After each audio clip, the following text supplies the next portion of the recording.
Student, welcome to future IAS academy way to success में एक बार आपका फिर से स्वागत है।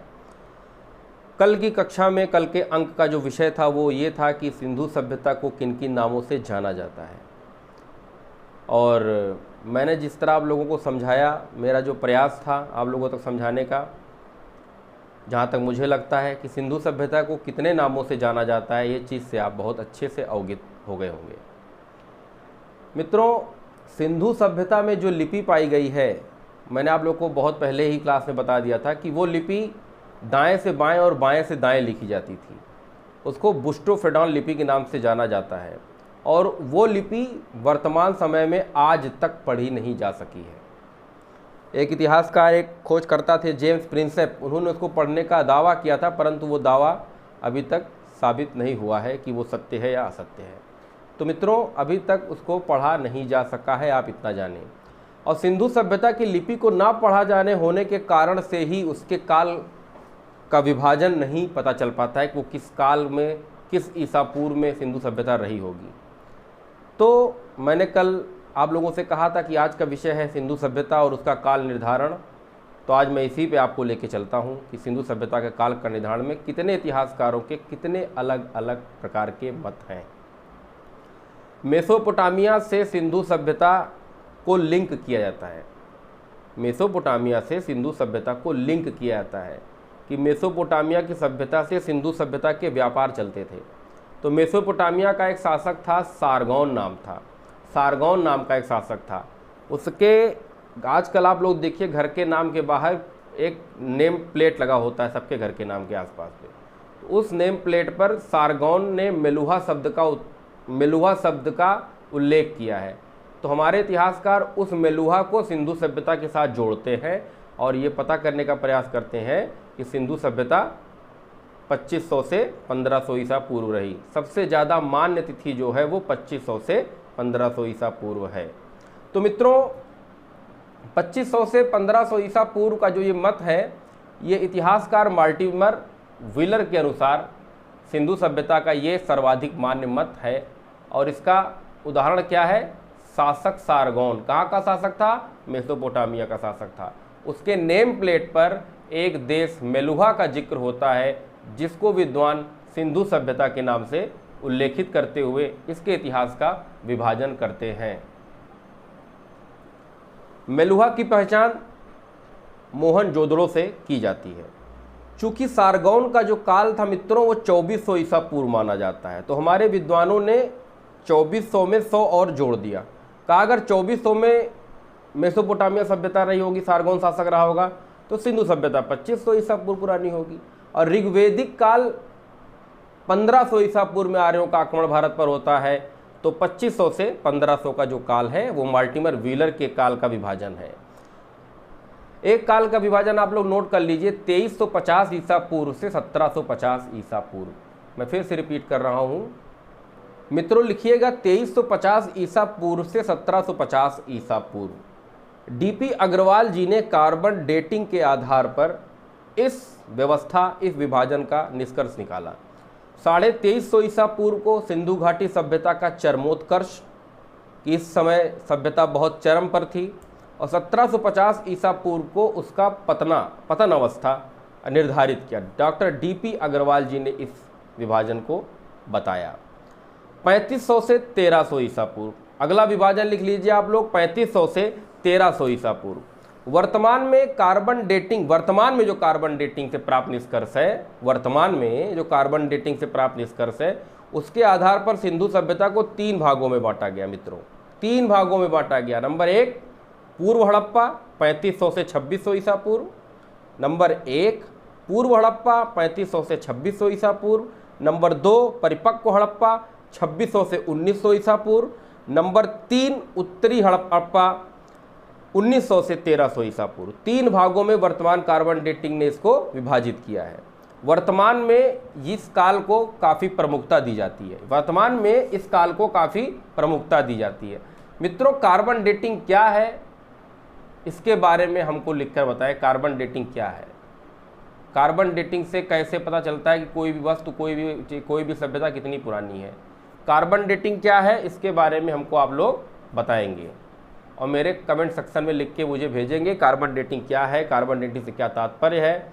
और सिंधु सभ्यता के काल में एक और काल का डिवीजन है 3250 से 2750। लिख लीजिए आप लोग, 3250 से 2750 ईसा पूर्व। ये जॉन मार्शल, मैंने पहले बताया था, जॉन मार्शल जी का नाम आपको दोबारा सुनना पड़ रहा है। जॉन मार्शल ने यह काल निर्धारण किया था मोहनजोदड़ो से प्राप्त निष्कर्षों के आधार पर। मोहनजोदड़ो से प्राप्त निष्कर्ष के आधार पर मार्शल जी ने इस काल का विभाजन किया है। क्या काल का विभाजन किया? 3250 से 2750। एक काल का विभाजन है 2800 से 2500 ईसा पूर्व। लिख लीजिए आप लोग, 2800 से 2500 ईसा पूर्व। मान लीजिए दोबारा मैं बोल रहा हूँ, 2800 से 2500 ईसा पूर्व ये विभाजन किया है इतिहासकार मैके ने। अगला लिख लीजिए 3500 से 2500 ईसा पूर्व, MS वत्स, नाम लिख लीजिए MS वत्स। 3500 से 2500 ईसा पूर्व यह विभाजन किया है MS वत्स। बार तो मित्रों 3500 से 2500 ईसा पूर्व का जो विभाजन है उसको किया है MS वत्स जी ने। अगला काल विभाजन लिख लीजिए आप लोग 2900 से 1900 ईसा पूर्व। 2900 से 1900 ईसा पूर्व ये काल विभाजन किया था डेल्स ने। डेल्स ने किया था मित्रों, डेल्स ने। फिर से बोल रहा हूं मैं, 2900 से 1900 ईसा पूर्व ये काल विभाजन किया था डेल्स ने। तो इतने प्रकार से सिंधु घाटी सभ्यता के काल का निर्धारण किया गया है। लेकिन मित्रों उसमें से जो प्रमुख है, मैंने आपको शुरू में ही बताया था कि 2500 से 1500 ईसा पूर्व जो काल निर्धारण है वही काल निर्धारण सबसे ज़्यादा प्रमुख और मान्य है। तो हम लोगों को सिंधु घाटी सभ्यता के कितने नाम हैं, सिंधु घाटी सभ्यता के काल का निर्धारण कितने प्रकार से कितने कितने लोगों ने किया है, आप इस वीडियो को पॉज कर करके नोट कर लीजिएगा। और कार्बन डेटिंग क्या है इसके बारे में कमेंट सेक्शन पर लिख के मुझे बताइएगा। और मित्रों मैं आपको ले चलता हूं वर्तमान के कुछ परिदृश्य से, आपको रूबरू करा रहा हूं। वर्तमान में नेपाल, भारत, चीन, ये ध्रुवीकरण जो चल रहा है नेपाल, भारत और चीन का, इसके बारे में आपका आशय क्या है? देखिए मित्रों, नेपाल से भारत का संबंध तो बड़ा प्राचीन रहा है, आज से नहीं, बहुत प्राचीन रहा है। नेपाल कभी भारत पर पूरी तरीके से डिपेंड था। भारत पे नेपाल के सबसे ज़्यादा लोग पढ़ने आते थे, रोजगार के लिए आते थे, हर चीज़ों के लिए भारत पर पूरी तरीके से नेपाल डिपेंड था। लेकिन मित्रों वर्तमान परिदृश्य में हो क्या रहा है कि चाइना अपना वर्चस्व नेपाल पर बढ़ाता जा रहा है। उनके औद्योगिक सेक्टर पे, उनके प्रौद्योगिकी पे, उनके सामाजिक, आर्थिक, राजनैतिक हर जगह पर वो अपना हस्तक्षेप करके अपनी एक चौकी बनाकर मजबूत करना चाहता है। भारत तक अपनी पहुंच को बरकरार रखना चाहता है नेपाल के द्वारा। नेपाल और भारत के मध्य लिपुलेख दर्रा समझौता हुआ था मित्रों, जिसमें यह कहा गया था कि भारत लिपुलेख दर्रे से सड़क बनाएगा जो सीधे नेपाल तक जाएगी। ये बहुत पुराना समझौता था मित्रों। वर्तमान में नेपाल ये समझौता मानने को तैयार ही नहीं है।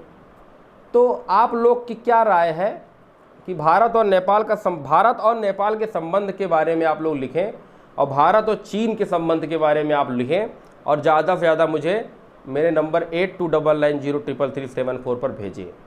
तो आज का विषय सिंधु घाटी सभ्यता, और सिंधु घाटी सभ्यता के काल निर्धारण में किन किन इतिहासकारों ने कैसे कैसे उसको विभाजन किया है, और कौन किन क्या क्या नाम थे उन इतिहासकारों के आपके सामने मैंने प्रस्तुत किया। और उसमें से सर्वमान्य क्या है ये भी आपको आज पता चल गया होगा। और आज का प्रश्न है भारत और नेपाल के बीच संबंध, और भारत और चाइना का वर्तमान में क्या परिदृश्य चल रहा है, इसके बारे में ज़्यादा से ज़्यादा लिखकर मेरे नंबर पर भेजिए। तो मित्रों कोरोना के साथ जीना पड़ेगा ऐसा विश्व स्वास्थ्य संगठन ने बता दिया है। तो कोरोना एक महामारी के रूप में मित्रों भारत का हर वर्ग, अमीर वर्ग, इसको उच्च वर्ग, मध्यम वर्ग, निम्न वर्ग, तीनों वर्ग वर्तमान में कोरोना संकट से ग्रसित है। हम लोग कर क्या सकते हैं इस संकट के बचने के लिए? वर्तमान में भारत जिस कोरोना संकट से जूझ रहा है उससे भारत स्वयं कैसे बचाएगा, इसके बारे में भी एनालिसिस करें। आप लोग घर पे बैठ के एनालिसिस करें मित्रों, चिंतन किया करें, क्योंकि मैंने कहा था कि पढ़ाई सब कुछ नहीं होती है, पढ़ाई से ज़्यादा ज़रूरी होता है चिंतन करना। आप कितना चिंतन करते हैं, आप चीज़ों को अपने तरीके से, अपने नज़रिए से कितना सोच ले जाते हैं, उसके सकारात्मक एवं नकारात्मक दोनों पहलुओं पर आपकी राय क्या होती है, और उसके बाद उन दोनों पहलुओं पर आपकी अपनी पर्सनल राय क्या होती है, ये मायने रखती है मित्रों। तो आज की क्लास, आज का ये अंक आपके उत्तम स्वास्थ्य की कामना करता है। एक बार फिर से फ्यूचर आईएएस एकेडमी, कृपया कर मित्रों घर पे रहें, सुरक्षित रहें, मास्क का प्रयोग करें, सैनिटाइजर जेब में रखे रहें, और ज़रूरत पड़ने पर ही बाहर जाएं, और सरकार का सहयोग करें मित्रों। और इसी के साथ मैं आज का ये अंक समाप्त कर रहा हूँ। बहुत बहुत